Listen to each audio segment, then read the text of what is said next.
A compelling tale of truth and understanding. A Fame Finder original story. The soft orange glow of the setting sun painted gentle strokes across the ocean waves, bathing the entire terrace at Mar-a-Lago in a tranquil golden hue. Donald Trump sat comfortably in his favorite chair, his gaze focused somewhere far beyond the horizon. It was a rare moment of stillness for a man known for his unrelenting energy and relentless ambition. Across from him sat Barron Trump, no longer the quiet boy overshadowed by towering adults and flashing cameras. He had grown into a thoughtful young man, known more for his introspection than his family name. His eyes held questions, ones he had carried privately for years but never found the right moment to ask. Tonight felt different. The air between them was calm, almost heavy with the weight of words left unsaid over the years. Barron took a slow breath, steadying himself. This wasn't just curiosity. This was something deeper, something he had been waiting to ask. "Dad," Barron began, his voice hesitant but steady. Trump's attention returned to the present.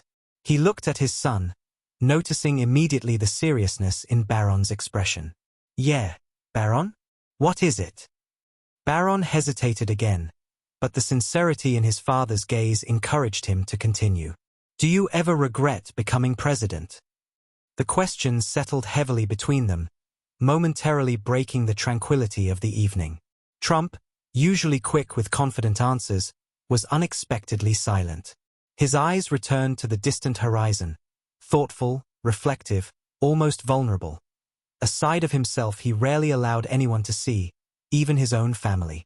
Barron watched carefully, worried he'd crossed an invisible boundary. Perhaps he'd asked too much, too suddenly. He was about to speak again, to backtrack, to soften the blow. But then his father spoke, his voice lower, softer than Barron had heard before. "That's a tough question, Barron," Trump admitted quietly, shifting slightly in his chair, his expression solemn yet genuine. "I've thought about it a lot, actually." Barron was caught off guard. He'd expected deflection, confidence, bravado, not genuine reflection. "What do you mean?" Barron asked gently, sensing the importance of the moment. Trump sighed deeply, leaning back into his chair. "When you're president, every decision you make affects millions of lives. Every mistake gets magnified 1,000 times." He paused, memories visibly washing over him. "You know how it was. You saw it. They praised me, hated me, twisted every word I said. It's part of the job." His voice softened further. "But none of that mattered as much as what it did to you. Your mother, your brothers and sisters. The people closest to me paid the highest price." Barron felt his throat tighten. He had expected many answers, but not this. His father rarely talked about the toll the presidency had taken on their family. Barron remembered the days of relentless media scrutiny, the harsh words, and how his mother would quietly reassure him when things got tough. Trump continued, his voice growing quieter. "There were nights I couldn't sleep, thinking about you, wondering if I had robbed you of something normal, something better. Maybe I did." Barron was silent, absorbing every word. His father's honesty was a revelation, painting a different portrait of the man he'd known his whole life. Trump turned to face his son, earnestness in his eyes. "But regret, Barron, is a complicated thing. I regret the pain it caused you and our family, absolutely. But do I regret trying to make America stronger, safer, better? Do I regret fighting for what I thought was right? No, I can't." Barron leaned forward, his curiosity deepening. "So you don't regret it?" Trump's eyes softened further, his voice carrying an emotional weight. "I regret parts of it, Barron. I regret how it changed your childhood, how it shaped your life in ways you never chose. But I don't regret stepping up when I felt the country needed someone unafraid to fight back." Barron sat quietly, contemplating this new understanding of his father. He had always seen him as strong, perhaps even invulnerable, but tonight he saw something different. A man who carried the weight of impossible choices hidden behind a confident facade. Trump's voice was gentle but resolute. "Someday, Barron, you'll face your own tough decisions. You'll find yourself asking the same questions. And when that happens, you'll understand leadership isn't about having no regrets. It's about accepting them, living with them, and moving forward anyway. The words resonated deeply within Barron, opening doors inside him he'd never known existed. For the first time, he felt he truly saw his father, not as a public figure or political icon, but as a human being. A man of strength and weakness, ambition and doubt, power and sacrifice. Barron felt a wave of sadness wash over him, mixed with compassion. He had never fully realized the emotional toll his father's life had taken, nor how deeply he had struggled beneath his powerful facade. "I wish people could see this side of you," Barron said softly, his voice barely audible above the gentle whisper of the wind. Trump smiled wistfully, shaking his head. "It wouldn't change much, son. People see what they want to see. They believe the stories that confirm their views." He paused, meeting his son's eyes. "But maybe it doesn't matter. Maybe all that really matters is that you see it." Barron felt his heart swell with a newfound closeness, an understanding that reached far deeper than the superficial ties of family name or shared history. He was seeing his father clearly for the first time, not as a symbol or a figurehead, but as a deeply human man burdened by difficult choices and impossible expectations. "Dad," Barron finally said, his voice gentle but resolute, "I'm proud of you. Not because you're perfect, but because you're honest enough to admit you're not." Trump looked at him, clearly moved, his eyes glistening slightly in the starlight. "Barron, hearing you say that means more to me than you'll ever know." As father and son sat together under the vast canopy of stars, both felt a sense of peace settle over them. The journey wasn't complete, and many questions still hung unanswered, but they had found a bridge over a deep divide. The gentle murmur of the ocean continued beneath them, a peaceful backdrop to a conversation that had transformed into a revelation. Barron had grown accustomed to viewing his father through the lens of public opinion, a distant figure shaped by headlines and controversy. But tonight, beneath a quiet sky filled with stars, he began to see his father not as the world saw him, but as he truly was, imperfect, conflicted, yet deeply human. Barron took a deep breath, the questions still forming inside him. He felt new courage rising within, a bravery born from honesty and trust. "Dad," Barron began softly, "are you afraid of anything?" Donald Trump paused, eyes momentarily lost in the vast star-studded sky. The silence stretched for a few moments, creating a delicate tension. Finally, he exhaled slowly and replied, his voice more reflective than Barron had ever heard. "Everyone is afraid of something, Barron. They just hide it differently. For me, my greatest fear was always failure, not because of what the world would say, but because I was afraid I'd let down the people who counted on me." Barron listened closely, surprised at the honesty in his father's voice. "But you always seemed so confident, like nothing bothered you." Trump chuckled lightly, a gentle sound that broke through the stillness. "Confidence is a funny thing, son. Sometimes it's real, other times, it's the mask we wear when we're scared. The truth is, the most courageous acts of my life happened when I was terrified.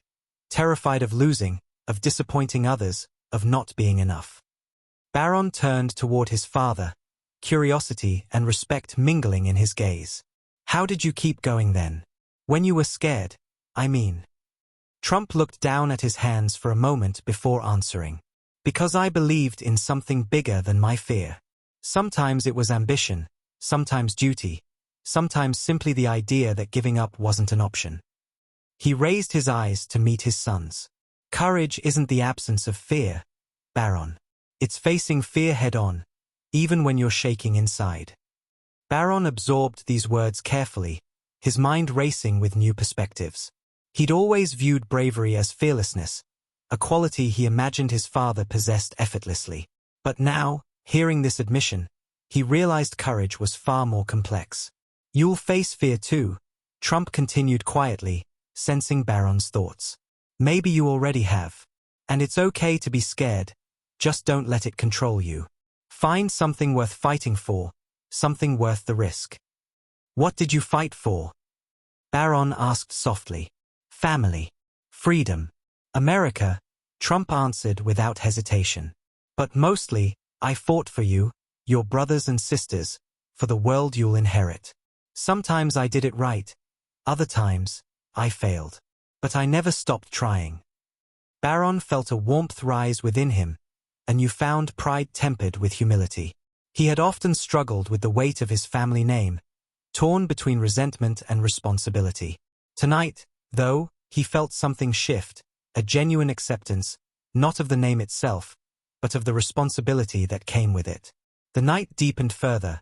Father and son sat side by side, the bond between them stronger than it had ever been.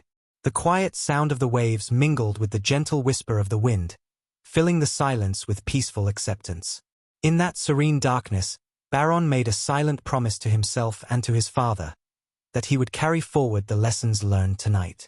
He would face the challenges ahead with humility and strength, knowing that courage wasn't about never falling down, but about rising each time you did. The night was still, save for the rhythmic crashing of the waves below. Barron sat next to his father, feeling the weight of the conversation settle deep within him. He had come with questions, with doubts about his father, about himself, about the country they both called home. And while the answers weren't simple, something inside him had shifted. For the first time in his life, he saw his father not as a symbol, but as a man. Trump exhaled, leaning back slightly on the bench. You know, Barron, when I was your age, I didn't think about legacy. I thought about winning, about building, about proving people wrong. Barron turned to him, intrigued. And now? Trump smiled, though there was something bittersweet in it. Now I realize that legacy isn't just about what you build. It's about what you leave behind for the people who come after you. Barron nodded slowly. And what do you think your legacy is? Trump fell silent, his gaze fixed on the dark horizon. It was a question that had followed him for years, whispered in media headlines, debated in living rooms, scrolled in history books yet to be written. But tonight, with his son beside him, the answer felt clearer than ever. I think my legacy is complicated, he admitted. To some, I'm the man who changed America. To others, I'm the man who divided it. Maybe I'm both. Barron considered this. But what do you want it to be? Trump didn't answer right away. Instead, he looked at his son, the young man who bore his name but not his past. I want people to know I fought for them, even when they hated me for it, even when it cost me everything. Barron sat with that for a moment. It was a strange thought, to fight for people who might never understand you, who might never say thank you. And yet, in a way, it was noble. I think history will be kinder than you think, Barron said after a while, because no one can ignore what you've done. Trump chuckled. History has a funny way of changing. Kid, one generation sees you as a villain, the next sees you as a hero. You never really know. Barron turned back to the water, his mind drifting to the future. What about me? What if I don't want to follow in your footsteps? Trump nodded, as if expecting the question. Then don't. Barron blinked. Really? Trump looked at him with rare softness. You don't owe me anything, Barron. Not a career in politics, not a business empire, not a name to defend. Your life is yours. The only thing I ask is that you live it with conviction. Stand for something, don't just drift through it. Barron exhaled, feeling the weight of those words. He had spent so much time wondering if he was meant to be the next Trump, the next headline, the next controversy. But now, sitting under the vast night sky, he realized something. He didn't have to be any of those things. He just had to be himself. I don't know what I want yet, he admitted. Trump smirked. Good. That means you're thinking. Barron chuckled, shaking his head. He had always thought of his father as someone who never doubted himself, who always knew the next step. But tonight had shown him a different truth, one he never expected. Even the strongest men questioned themselves. Even the loudest voices had quiet moments. And maybe, just maybe, that was the real secret to leadership. Not just the ability to speak, but the ability to listen. As the wind picked up slightly, carrying the scent of salt and earth, Barron looked at his father one last time, really looked at him. You know, he said, You're different when the cameras aren't around. Trump smirked. And so are you. Barron laughed, shaking his head. Guess that makes two of us. Trump patted his shoulder, standing up. Come on, it's late. Your mother will kill me if I keep you out here all night. Barron stood as well, but before they turned to leave, he took one last glance at the ocean. Somewhere out there, history was waiting to be written, but for the first time, he wasn't afraid of it. He was ready. As Barron and his father walked back toward the house, the gravel crunching beneath their feet, a thought lingered in Barron's mind. It had been there all night, woven between their words, but he had been too hesitant to ask it. Now, with the cool ocean breeze at his back and the weight of their conversation still pressing on him, he knew he couldn't leave it unspoken. He stopped walking. Dad! Trump turned, hands in his pockets, waiting. Barron took a breath. Is America dying? Trump's expression shifted. The humor faded. The weight of the question settled between them. Trump didn't answer right away. He just stood there, his broad frame outlined by the glow of the house behind them. The waves crashed in the distance, and for a moment, Barron wasn't sure if his father was going to answer at all. Then, finally, Trump exhaled.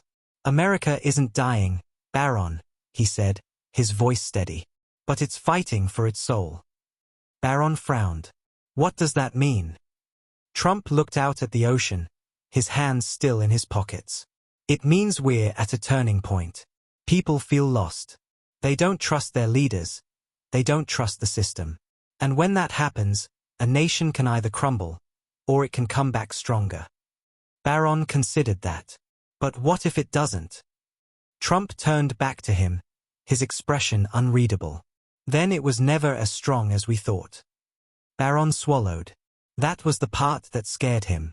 He had grown up watching his father fight, against the press, against politicians, against a system that seemed determined to erase him.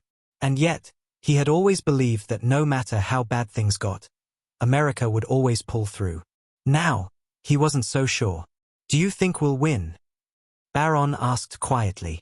Trump was silent for a moment. Then he smiled, just slightly. I think we already are.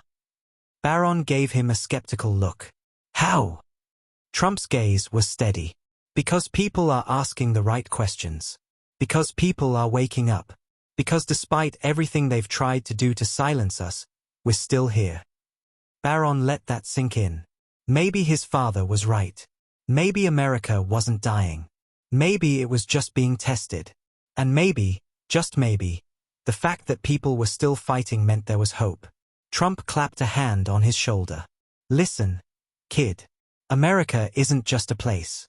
It's an idea. And as long as there are people willing to defend that idea, it'll never die. Barron nodded slowly. He wasn't sure if it was the answer he wanted, but maybe it was the answer he needed. They stood there for a moment longer, the night wrapping around them like a thick cloak. Then,